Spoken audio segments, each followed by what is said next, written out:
After completing the most dominating regular season ever in the Patriot League, the Army baseball team was going for history in the conference tournament. A championship not only would be the Black Knights' fifth in the past 13 years, but also be a crowning achievement in a season that already has seen the Black Knights set both program and conference records for most victories.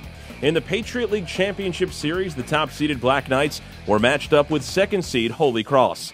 In Sunday's Game 1, Army touched up Crusaders ace Nate Koneski for 4 runs, as the Black Knights were paced by freshman Harold Earls, who went 2 for 4. Meanwhile, lefty Logan Lee was in control on the hill, allowing just 3 hits in a complete game shutout.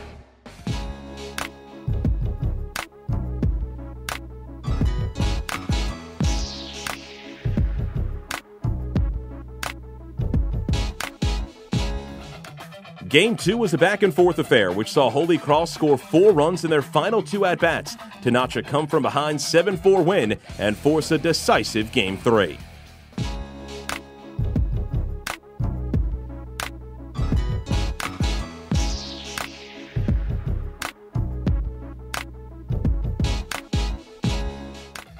On Monday, the teams waded through a 4-hour rain delay before finally taking the field.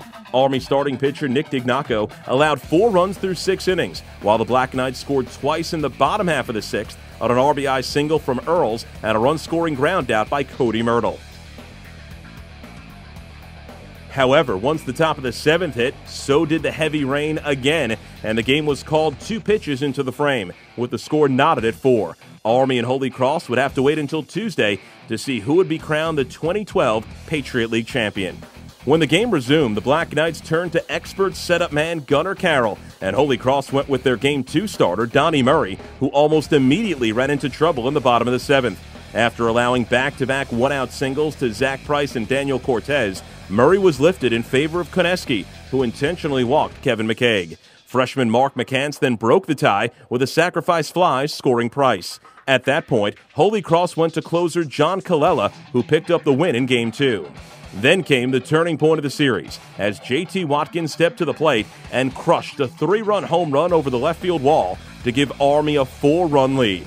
From there, Carroll held down the fort as the Black Knights finished off the Crusaders to capture their first Patriot League tournament championship since 2009. After the game, Carroll, who threw 3 innings of relief, says retiring the first batter he faced set the tone for his performance.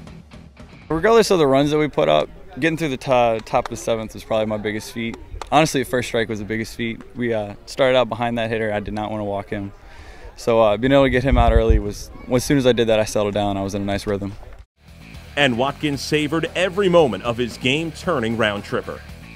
First pitch was a slider, a little out in front of it. Slider for a strike, an 0-1 count. It came back with another one, left it up a little bit, and fortunately was able to put a good swing on it. Didn't think I was going to go over, but I guess a gust of wind came up and blew it over the fence. So no, it was great, and it was awesome just to be a part of such a great win. And it was a team win. Just battling back every time they scored a run. They scored 4 runs in 4 innings in a row, and that was tough to come back from, but I think our team really never let themselves get bogged down in that. Both Watkins and Price, the tournament most valuable player, were freshmen on Army's 2009 NCAA team. And the second baseman, who went 3 for 5 with 2 runs scored and an RBI in Game 3, says this championship and trip to the regionals is just as sweet, but will be different than 3 years ago. That was the only exposure we had to the baseball program.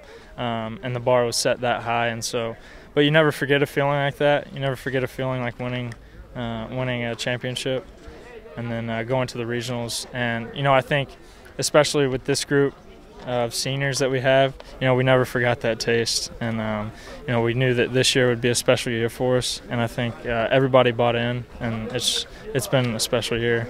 We still got work to do. And the championship is the 5th as head coach for Joe Sotolano, who says each title team has been special, and this one most definitely has carved out its own niche in program history. It's the hardest working team, and that's not disrespected. We've had some hard working teams, but these guys are incredible how hard they work. We're doing extra work all day long with our guys, and from starters to non-starters. The guys that weren't even on the 25-man roster asking for extra help throughout the week.